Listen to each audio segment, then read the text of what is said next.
Ayodele Soyinka is a partner and head of audit services with KPMG, a leading provider of audit, tax, and advisory services in Nigeria.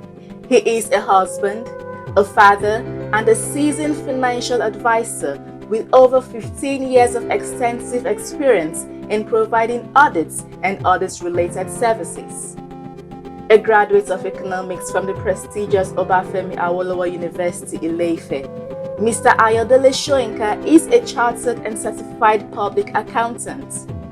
In the course of his career, Ayodele Soyinka has had the opportunity of providing international financial reporting standards advisory and capacity building services to clients in a variety of industries, including energy and natural resources, manufacturing, telecommunications, government, and industrial markets.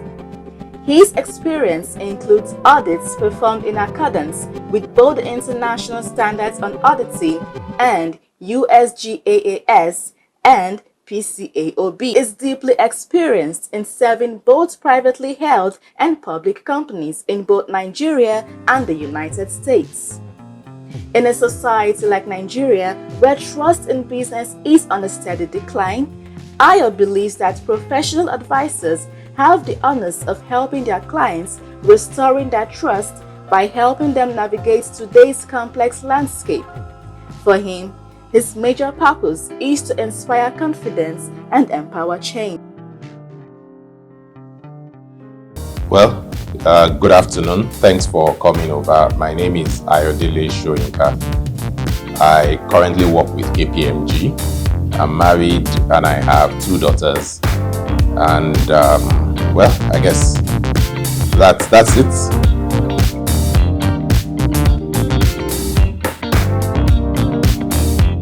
I'm a very tough cookie and I give a lot of tough love. I care very much about those people around me and I always put in my best in everything I do.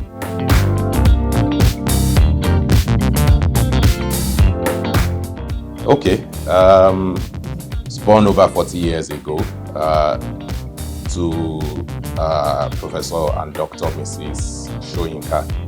I grew up, I think, first of all, in the university campus for about 10 years. I have 2 other siblings and I'm the first of the 3. I went to staff school Ife for about 4 years and then we moved to Ibadan, where I went to Mary Hill. Then I joined Federal Government College, Udukolu, where I spent 6 great years of my life. Initially thought I would study sciences, then I eventually opted to study economics and I went to Obafemi Awolowo University and studied economics. Growing up was rather different from me compared to everybody because I wasn't brought up the traditional way where I had to go to church and so on and so forth. In fact, we spent our Sundays going hunting with my dad or fishing. And I think that shaped my perspective of life, that I tend to take things based on facts rather than what people just tell me.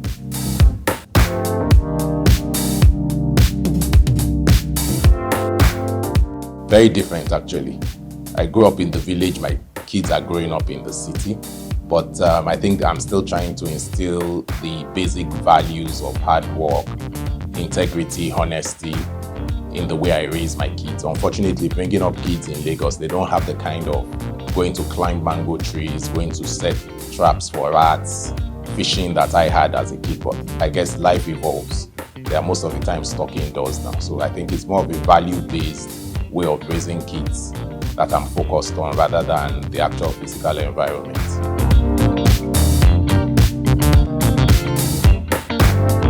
I think success is a journey. I don't think anybody would look at his life and eventually at a point in time say, I've been successful. You know, I think you will look at each day and say, did I meet what I set out to achieve that day? And if you did, you give yourself a pat on the back. In terms of what has made me where I am today, I think it's a contribution of various things, and most of them are little things.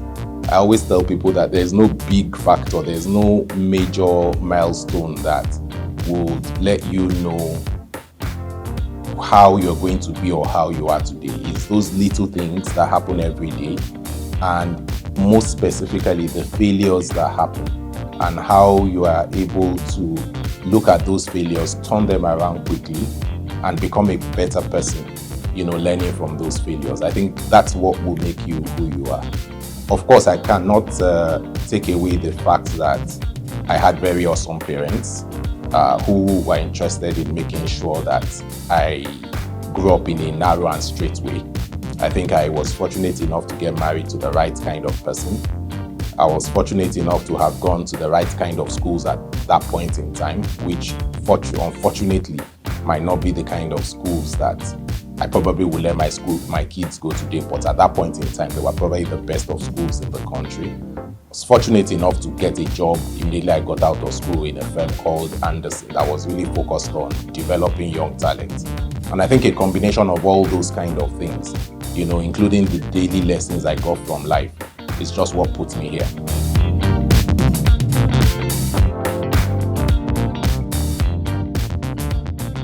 Well, that was, I studied economics in university, and while I think there was this about 7 months ASU strike, I happened to come across a program on CNN back then that was called Business Unusual, and it was sponsored by a firm called Otto Anderson.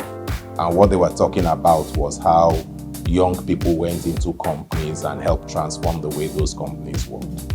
And I fell in love with that program. I can remember I used to watch it every week. And I just decided, not really understanding what they were doing, that I wanted to work for that company. Of course, Otto Anderson was predominantly a consulting accounting firm. And when I finished from school, I figured out that what they needed for you to get in was to have gotten a 2-1, which I was fortunate enough to have, and passed their test. So I submitted my CV, got tested, and I passed. I did the interviews, I passed. In fact, that's the only job I tested for or interviewed for, and I got employed immediately after. Okay, I left out one part. I actually had 1 year gap because I went to serve in Enugu. And it was after the service that I came back and did the test and so on. I was fortunate to just join them.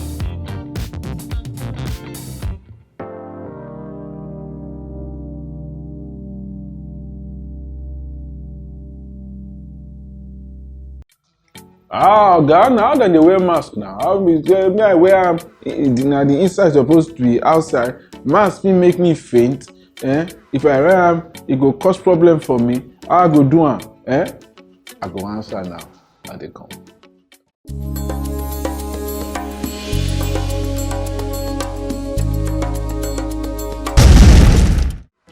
This na area doctor with me, Dr. Gbenga Adebayo, we living at international and number 1 party for health. Bring come your way. Corona when I walk out, it still dey around the corner. It still dey cause plenty problems for area. So the question from people they ask now, we say, Oga Doki, now I suppose wear mask. Okay, they don't say me wear mask. Okay, I won't wear mask. Now I suppose wear them. Before I answer that question, I first tell you, say, all kinds of masks dey. Different kind of mask dey. So we get to one where we they call the basic one now cloth mask. Say me person just wear cloth. When they just sew together, cotton, some will get 1 layer, some will get 2 layers. Some people they do on 3 layers. Maybe just knock mask for face. Cloth mask, it will give you some level of protection. I would think say that one dey good for community them as you dey waka. Now to take care of those masks properly, they very important. We will reach that one later. We now also get the thing where we call medical grade level mask. And those is one way they say make people where they work inside hospital or people where they take care of person will get COVID with anywhere. So we have the surgical mask there. Surgical mask, and we get 3 layers, 3 ply. And I don't see some for area where now only one layer did there, thing just green and say, how this one lack different things there for area. But the one way be the standard now the 3 ply. We get 3 different layers where they do all kind of things. So people they ask now, this layer, say may I wear the one way light? May I wear outside or may I wear the one way blue? No. There's only one way to wear mask. You don't need to wear them inside house. You don't need to wear them. No. Just wear them properly. The way they're supposed to wear them. The lighter shade go dey inside. The deeper shade they dey outside. All those stories when they say when you get them, when you want prevent, when you turn am inside.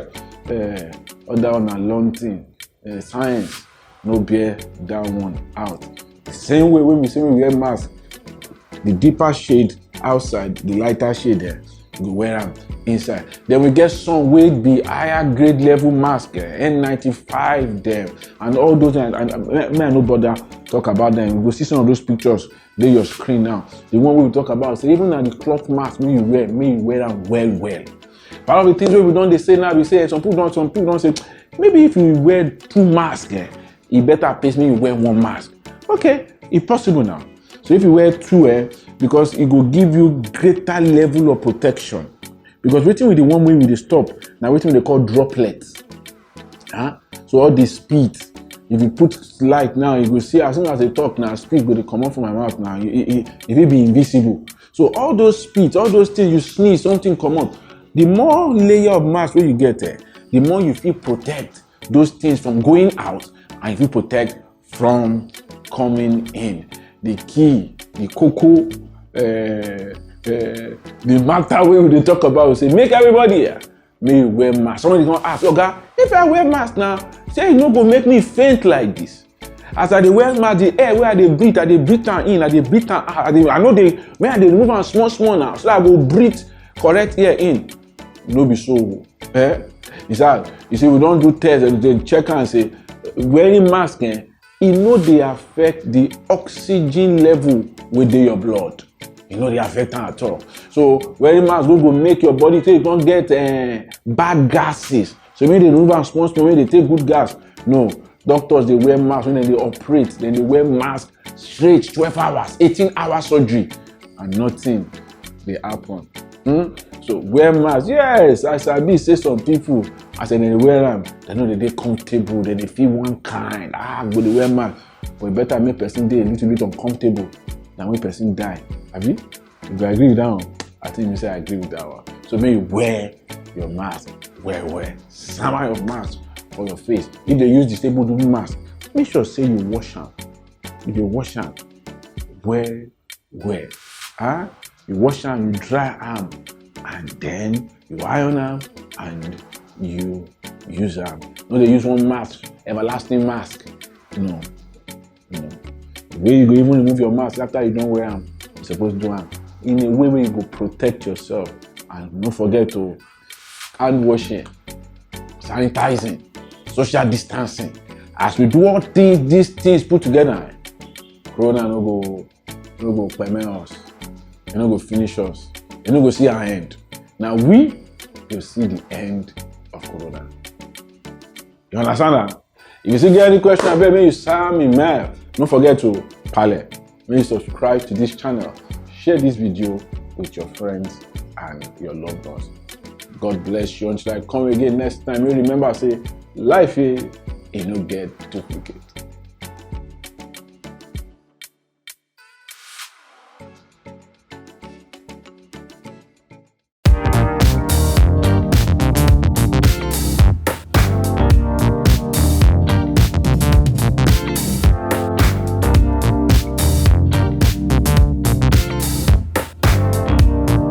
Unfortunately, I think I look at my name at times as not necessarily an advantage when you want to get things done, because I think we are more known as troublemakers. So if you look at it from that perspective, if you want to really hire somebody, think about it that will you hire a radical into your organization who will only come and upend whatever you are trying to do. So I tend to see the name not necessarily as a selling point for myself, but more as a disadvantage. In fact, I tend to introduce myself just as Ayo and never tell people my name in full.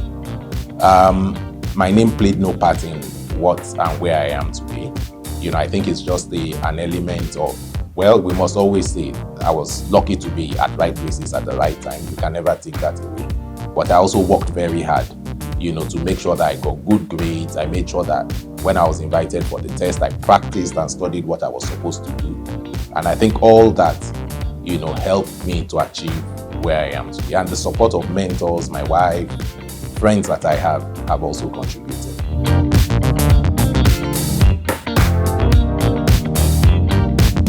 Business unusual, and I realized what I wanted to do. I wanted to work for organizations and help them solve solutions. So once you figure out what you want to do with your life and your career, the next thing is to figure out what you need to do to achieve that goal. And then you work hard at getting it. And you learn from every feeling that you have and make sure that those feelings never drag you down. Feelings are normal in careers, in life, but what is important is how we deal with them, how we learn from them, and how quickly we get ourselves up to move on to the next phase of our life. So I think, and then of course I will tell them, work hard, make sure if you're still an undergraduate, make sure you do your best to get as good a grade as possible.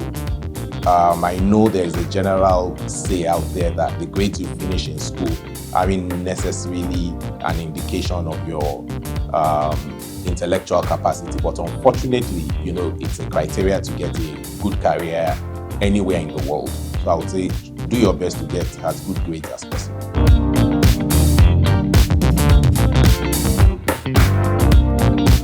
Obviously, KPMG is a performance-driven organization. They're different. When we look at the way people's career progresses, it depends on how you perform. But it's a very structured organization. So you know that if I perform this way, I will get to this specific milestone at so time. But you are also forced to work with teams. So your teams must also perform. You can't perform as an individual and succeed all through your career. You also need to make sure that those working with you also perform excellently. And in performing excellently, yourself and that team, you'll find out that your career moves along in a manner that is expected based on parameters that have been set out. Today, I am a partner in the firm, but that journey came with me doing everything that was expected based on merit and getting promoted in line with the career path that has been set.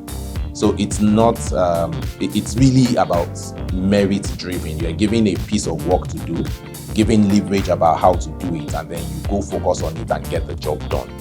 What is about merit and how yourself and the team perform. And after a number of years, you get to specific milestones that are important to you. The way it works in KPMG is that we get promoted technically every year if you meet the performance guidelines. So all what I just had to do was do everything I was told plus a lot more and make sure that I get promoted every year. And that's what has technically brought me to where I am today. But it's all about merit. I think that's what I would say. It's merit and performance.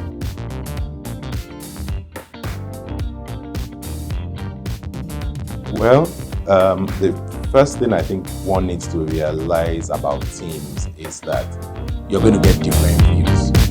And therefore, you have to be receptive to other people's views.